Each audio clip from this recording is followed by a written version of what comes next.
Friends, आज हम बात कर रहे हैं वोडाफोन आइडिया की। वोडाफोन आइडिया में जो गिरावट का दौर था वो थम गया और उसके पीछे वजह बनी सरकार का एक बड़ा डिसीजन। सरकार ने इस गिरावट को थाम लिया, वरना स्टॉक बहुत नीचे जा सकता था, क्योंकि एक सोची समझी रणनीति के तहत स्टॉक को गिराया जा रहा था। बिना शेयर के शॉर्ट कर करके उन शेयरों को प्राइस को गिराया जा रहा था और उस मुनाफे को लेने के चक्कर में थे कि ऊपर की प्राइस से शॉर्ट कर लें, नीचे से फिर से उसको खरीद लेंगे, बीच का मुनाफा कमा लेंगे। लेकिन हुआ इसका उलट, जबरदस्त झटका लगा है। तो जो ऐसे लोगों की जो ये मनसा होती है जब गिरते हुए बाजार में शॉर्ट करके कमाने की, उनको इस बार उनकी कमर टूट गई है, जो एक अच्छी बात है, क्योंकि एक अच्छी खासी कंपनी का कारोबार किस तरह से गिराया जाता है उसका उदाहरण था ये वोडाफोन आइडिया, जिसमें ज़बरदस्त गिरावट हुई। लेकिन फिर सरकार के एक डिसीजन ने पूरा मौका ही पलट दिया, उनके हाथ में कुछ नहीं आया। तो फ्रेंड्स, आगे अब क्या संभावना बन रही है? क्या वोडाफोन आइडिया में फिर से पुरानी तेजी आ सकती है? क्या स्टॉक फिर से 2 डिजिट में जा सकता है या फिर स्टॉक वापस नीचे जा सकता है? जैसे लगातार इसके बारे में रूमर फैलाया जा रहा है कि स्टॉक 1 रुपये 2 रुपये का हो जाएगा। काफ़ी समय से ये हो रहा है। कंपनी के ऊपर लॉस तो है, ये सामने दिख रहा है। कंपनी के एक प्रमोटर ने अपने हाथ भी खड़े कर दिए, ये बात भी क्लियर है।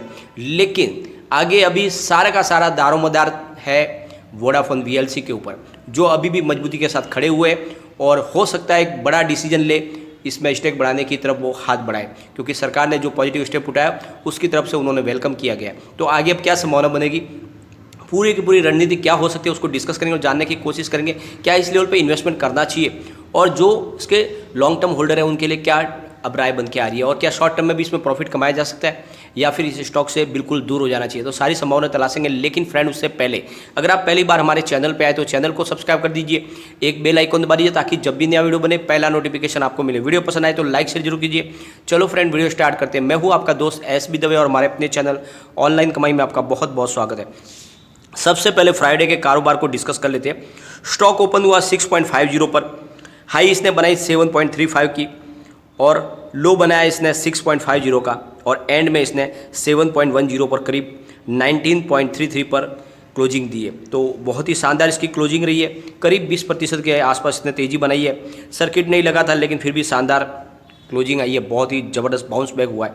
जो झटका दिया है वो उन लोगों को दिया है जो स्टॉक को शॉर्ट करके पैसे कमाना चाहते हैं, उनको ज़बरदस्त बाउंस बैक का ऐसा झटका लगा है कि ज़बरदस्त लॉस में चले गए और बहुत जल्द अब ऐसे फिर से कोशिश नहीं करेंगे, क्योंकि अच्छी खासी जो कंपनी की जो एक झटके में उसको कैसे प्राइस को गिराई जाती है उसका उदाहरण बन गया था वोडाफोन। जिस भयंकर वॉल्यूम के साथ में इसमें काम हुआ था वो सारी की सारी सिर्फ शॉर्ट का ही वॉल्यूम था। अगर इसकी परफॉर्मेंस की बात करें तो 4.55 इसने लो नया बना दिया था। इस बार काफ़ी नीचे स्टॉक गया था। 13.80 से स्टॉक फिलहाल अभी भी आधी कीमत पे मिल रहा है, काफ़ी नीचे आ चुका है अपने 52 वीक से, और 56.04% अभी तक इसने परफॉर्मेंस अपनी दिखाई हुआ पिछले लेवल से, लेकिन 48.55% अभी भी दूर है अपने 52 वीक के हाई से। और पिछले एक महीने के हिसाब से बोले तो अभी 19.32% का नेगेटिव रिटर्न मिल रहा है, यानी अभी इसमें 20% की गिरावट अभी भी बाकी है। जो इतनी बड़े माहौल बनने के बाद ये जो गिरावट हुई उसमें काफ़ी ज़्यादा रिकवरी हो चुकी है, स्टॉक निचले लेवल से अच्छा खासा बाउंस बैक दे चुका है। लेकिन बात यह है कि सबसे बड़ी बात है, लोग जो ये कहते हैं कि वोडाफोन आइडिया में सिर्फ रिटेल इन्वेस्टर फंसे हुआ है, ऐसी बात नहीं है। बड़े बड़े म्यूचुअल फंड भी इसमें निवेश कर रहे हैं, उनका इन्वेस्टमेंट भी वोडाफोन में है, क्योंकि वोडाफोन आइडिया पे जो प्राइस के हिसाब से काफ़ी कम लग रही है। भले ही कंपनी पे बहुत ज़्यादा लॉस है तो उसकी प्राइस भी कौड़ियों के भाव में आ चुकी है, तो यहाँ से बढ़त की संभावना बहुत है और इसी वजह से बड़े फंड हाउस में इसमें निवेश कर रहे हैं। तो एक बार हम उन म्यूचुअल फंड को उनके निवेश को भी देख लेते हैं जो बड़े बड़े म्यूचुअल फंड ने इसमें इन्वेस्टमेंट किया हुआ है। तो कोटक बैलेंस एडवांटेज ने इसमें 50.84 करोड़ रुपये का निवेश किया हुआ है, उन्होंने 0.54% की होल्डिंग ली हुई है।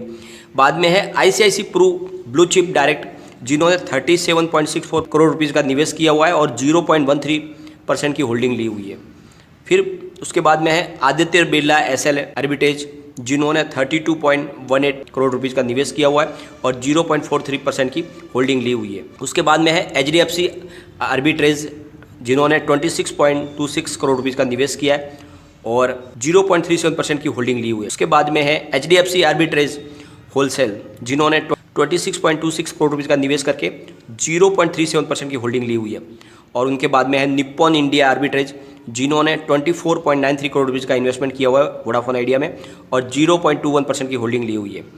और उसके बाद में है डीएसपी आर्बिट्रेज फंड, जिन्होंने 18.25 करोड़ रुपीज़ का निवेश किया हुआ है और 1.14 4% की होल्डिंग ली हुई है। और उसके बाद में नंबर आता है यूटीआई ऑर्बिट्रेज का, जिन्होंने 14.35 करोड़ रुपये का इन्वेस्टमेंट करके 0.29% की होल्डिंग ली हुई है। और बाद में है एडलवाइज आर्बिट्रेज, जिन्होंने 14.14 करोड़ रुपये का निवेश करके 0.25% की होल्डिंग ली हुई है। और फिर है डीएसपी डायनामिक एसेट, जिन्होंने 9.68 करोड़ रुपये का निवेश करके 0.26% की होल्डिंग ली हुई है।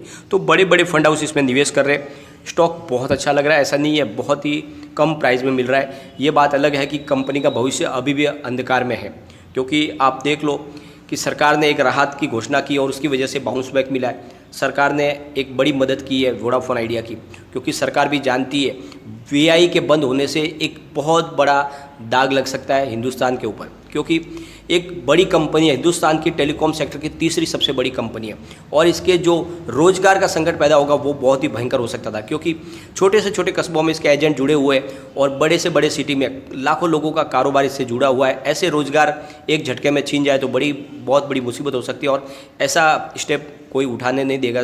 तो सरकार ने भी अपनी तरफ से पूरी कोशिश की, तो इसलिए उन्होंने एक बड़े बिल के अंडर अमेंडमेंट करके उस कोशिश को किया कि आगे ये कंपनी चलती रहे।